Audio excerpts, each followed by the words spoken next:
Are you a current or future physician assistant wanting to learn more about finances? Then join me on this journey to become a PA the FI way. Hi, my name is Kat, and I'm a practicing certified physician assistant who will be your host. It took me 5 years after I started practicing medicine as a PA to thoroughly dive into my personal finances after I discovered the concept of financial independence. I want to use what I have learned to help you avoid some of the financial mistakes that I have made while sharing some of the financial wins that I have had along the way. Join me as we discuss financial strategies to guide you to becoming a physician assistant on the way to financial independence.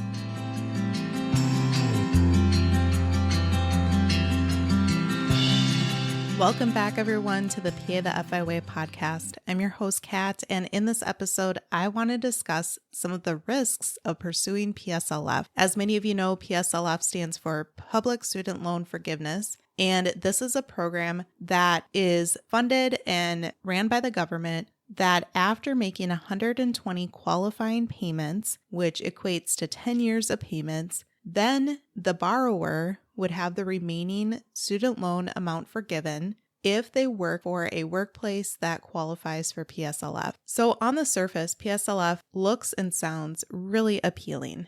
It sounds as though it's a really nice way to be able to get a large amount of your student loan debt paid for by the government. Well, as with many programs, there are several different drawbacks and risks to consider to decide if PSLF really is a good fit for you. Let's break down some of the drawbacks to PSLF. One is that PSLF can sometimes be a challenging and confusing process to people. There can be a fair amount of paperwork and forms that need to be submitted.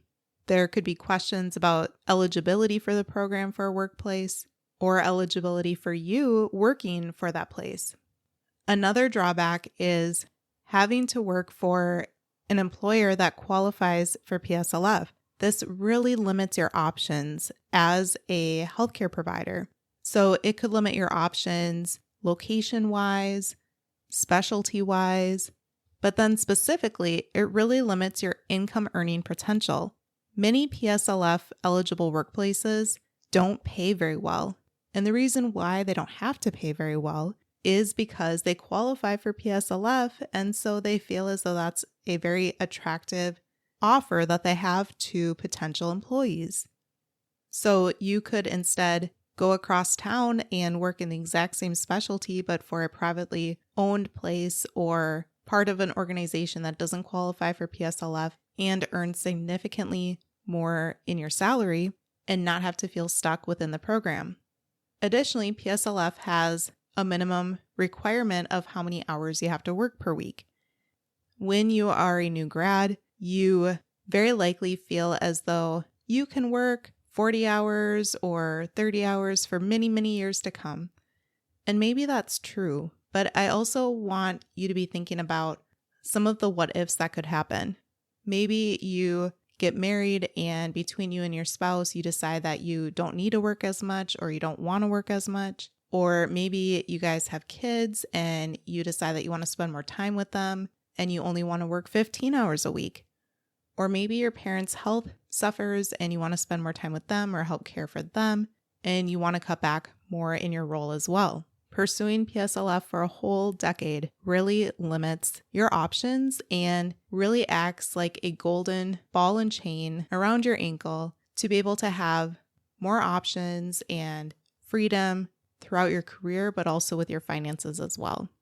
Another potential downfall of PSLF is that there could be legislative or policy changes with the program.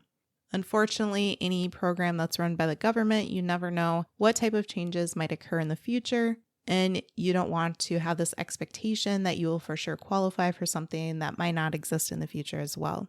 Another drawback towards PSLF is that only federal loans qualify. Certain types of student loans qualify for PSLF, not refinanced or private student loans. And often, federal student loans have higher interest rates as well. The other thing to consider is that your interest continues to accrue over the time that you are in the program. And if for any reason you do not end up qualifying for PSLF or decide to pursue it, all of that interest has added up over the years, causing you to owe more than if you would have if you quickly paid off your student loan debt. With PSLF, you're not currently taxed once your loans are forgiven for that forgiveness amount, but there have been some proposals to potentially change this. And there are some other student loan debt forgiveness programs where there is what is called a tax bomb at the end, where although your debt is forgiven, you have this giant amount of taxes that you have to pay that year because the forgiveness amount is considered taxable income for the year. So right now, that's not the case for PSLF, but again, there are proposals that might change this for the future. Currently, PSLF approval rates for the applicants is a very low percentage, and that might improve over the years as more and more people are applying to have PSLF end for them and have their student loans forgiven. But when you are relinquishing control of your debt payback and you have to jump through these loopholes and get to the point of, hey, is my application approved or not? And if there are things that you missed or didn't quite qualify, you don't want to feel as though you did all of that for nothing in the end and actually not be approved for the program. Another risk that I touched on earlier, but I want to highlight a little bit more in depth here, is the fact that you really have limited career options. So not only are you limited to certain places that qualify for PSLF, but what if you want to continue to work in medicine but do non-clinical roles? Or what if you want to be more entrepreneurial and start a business, whether it's within medicine or outside of medicine? You are putting a limit on not only your income, but your options for a whole decade as well.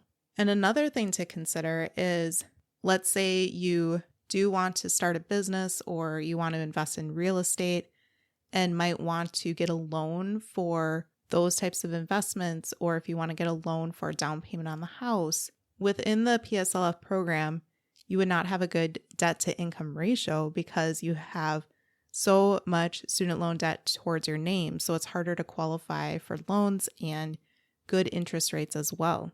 Some of you might be pursuing PSLF already or are really leaning towards it. Perhaps you are in a PSLF role and absolutely love your team. And even though you don't have a great income, maybe it's good enough for now and you don't mind it and understand that you have the limitations, but you don't mind them. If that's the case, and you feel as though there is any way that you might not actually go through PSLF or perhaps not get approved once you apply for it, an option could be that you could be setting aside extra funds into a high yield savings account and let the money sit there but accumulate some growth with the interest so that it could be accessible when you apply for PSLF in case that it doesn't get approved. And then at that point, if it does get approved, then you can use that chunk of money towards your other financial goals, whether it's putting a down payment on an investment property, whether it's purchasing a business, whether it's putting a large chunk of it into a taxable brokerage account. If your other retirement accounts that are tax advantage are already maxed out, you would have options at that point instead of feeling like you're needing to scramble. Ultimately, if you are pursuing financial independence and wanting to have the option to retire early, and you want better work-life balance along the way, and you want higher compensation to be able to achieve your financial goals, and have the time to potentially have another source of income, PSLF probably is not right for you. Ask yourself if you really don't mind the limitations when it comes to income, when it comes to flexibility, when it comes to your career. And if that's the case, and if PSLF still seems appealing to you, then continue to go for it. And I really do wish you the best and that you're able to achieve it and have lots of your student loans actually forgiven. And maybe in that case, you're able to put more towards your investments along the way as well. I'm curious to hear what types of experiences you have had when thinking about PSLF or not, or if you are in PSLF and how the process is going for you, or if you decided to not go the PSLF route and what your thoughts and feelings have been about that. Let me know, or you can comment on the post on Instagram or Facebook with today's episode as well. I do think that it's important that we hear not only the pros of different programs out there, but also some of the cons. So I really appreciate you taking the time to take a listen to today's episode, and I hope to see you back here soon.